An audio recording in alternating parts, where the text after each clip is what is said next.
Kim Jong-un has a private high-security train nicknamed the Moving Fortress. It reportedly has 21 cars with bulletproof windows and reinforced walls and floors to protect against bombs. It is also equipped with weapons and a helicopter for escape. The family of the dictator is famously paranoid. In a society where they're pretty ruthless, they worry that people could be ruthless towards them. It's designed to protect him against his own people. But does this old-fashioned train really keep Kim secure, or is it a moving target? Few outside Pyongyang's military and elite have been aboard this secret train, which crawls at 37 miles per hour.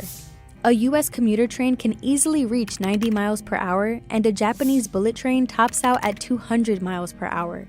Experts say the layers of armored plating make it thousands of pounds heavier and slow it down.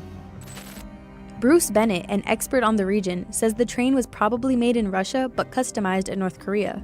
They're going to have personal weapons, automatic rifles, anti-tank weapons that are handheld, air defense missiles that are handheld, shoulder-fired missiles, those kinds of things one can expect.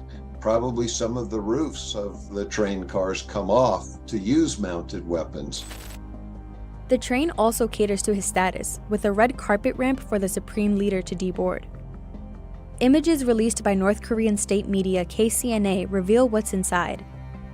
One carriage is outfitted with pink leather seats and appears to fit at least 20 people.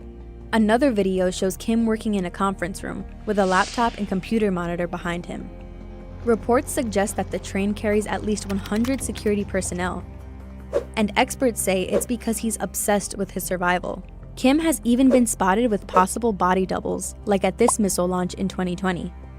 He has purged many senior, highly elite leaders of the country. They're furious at Kim for family members, friends who Kim killed without any really good reason. So there's a fair amount of anger that could be vented against him if he allows it. And it's rumored that there have been several assassination attempts. Incidents where a more distant relative tried to shoot him at a party.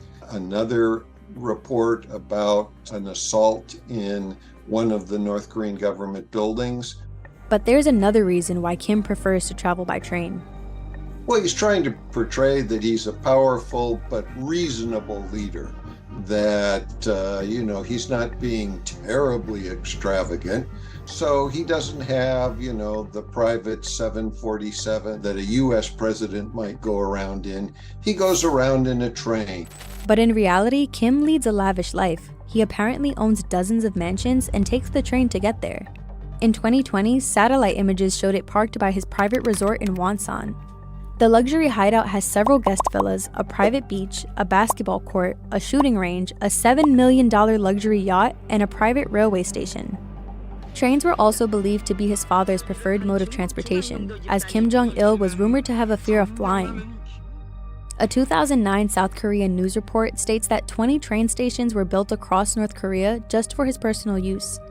If you go to a standard North Korean rail station, they're pretty dilapidated.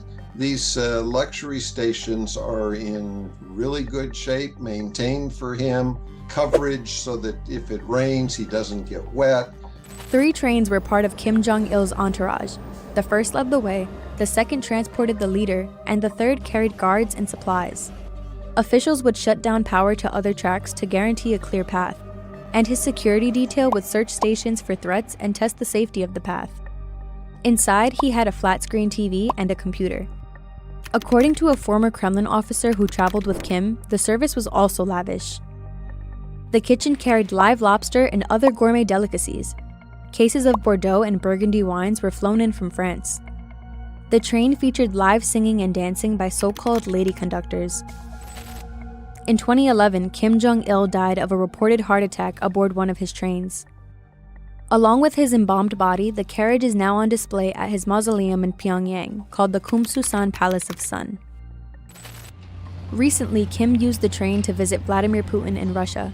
He rode it almost 300 miles from North Korea to Vladivostok. The journey took 20 hours.